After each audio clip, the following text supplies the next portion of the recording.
வாழ்வியல் முறையில எந்த டைம்ல தூங்குறது, எந்த டைம்ல எழுந்திரிக்கிறது, எத்தனை வேளை சாப்பிடுறது, எத்தனை வேளை எவ்வளவு அளவு சாப்பிடுறது, எந்த மாதிரி டைம்ல சாப்பிடுறது, அந்த மாதிரியான விஷயங்களை இன்னைக்கு நாளடைவில் மறந்து போயிட்டோம்.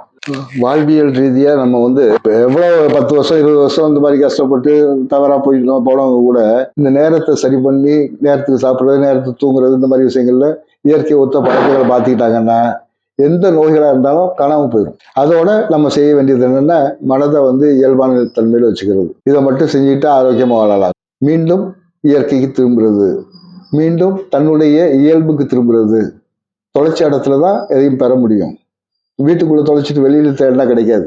அது மாதிரி தான் வந்து ஒவ்வொரு விஷயமும் நம்மளுடைய இயல்பான வாழ்க்கைய நலவாழ்வை நம்ம எங்கே தொலைச்சோங்கிறத பார்த்து அது மீண்டும் பெறணும். இதுக்கு நம்ம வந்து பெரியவங்க அந்த காலத்துல இருந்து சொன்ன அருமையான அறிவியல் பூர்வமான விஷயங்கள் நம்ம செய்யணும். இப்ப இருக்க பைத்தியக்காரனுங்க 20 நாளைக்கு ஒரு தடவை குளிக்கிறது தேவையே இல்லை, சுடுதண்ணியில சுடுதண்ணி குடி அப்படி இப்படின்னு பைத்தியக்காரத்தனமா சொல்றானுங்க. ஆனா இதுல நீங்க வந்து நடைமுறை வாழ்க்கையில நீங்க செஞ்சு பாருங்க, கவனிச்சீங்கன்னா தான் தெரியும்.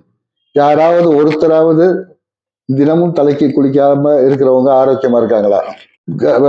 பெண்களா இருந்தா கர்ப்பப்பை சார்ந்த நோய்கள், ஓவரிஸ் சம்பந்தமான நோய்கள் வந்தே தீரும். தலைக்கு காலையில 7 to 9க்குள்ள 5 to 7க்குள்ள தலை குளிக்கலைன்னா பச்சை தண்ணியில தலை குளிக்கணும். குளிச்சுட்டு தலையை தோட்டக்கூடாது, கொண்ட மாதிரி போட்டுட்டு இருந்தா தான் அது ஆரோக்கியமா இருக்கும். இல்லைன்னு வச்சுங்களேன், ஓவரிஸ் பிரச்சனை இருந்தே தீரும். நீங்க விளம்பரத்துக்கு தான் போஸ்ட் கொடுக்கலாம், முகத்துல முடி முளைச்சிருச்சு, அது மார்பிள் முடி முளைச்சிருச்சு போஸ்ட் கொடுக்கறதுக்கு தான் ஆகுமே ஒழிய உடம்பு நல்லா இருக்காது.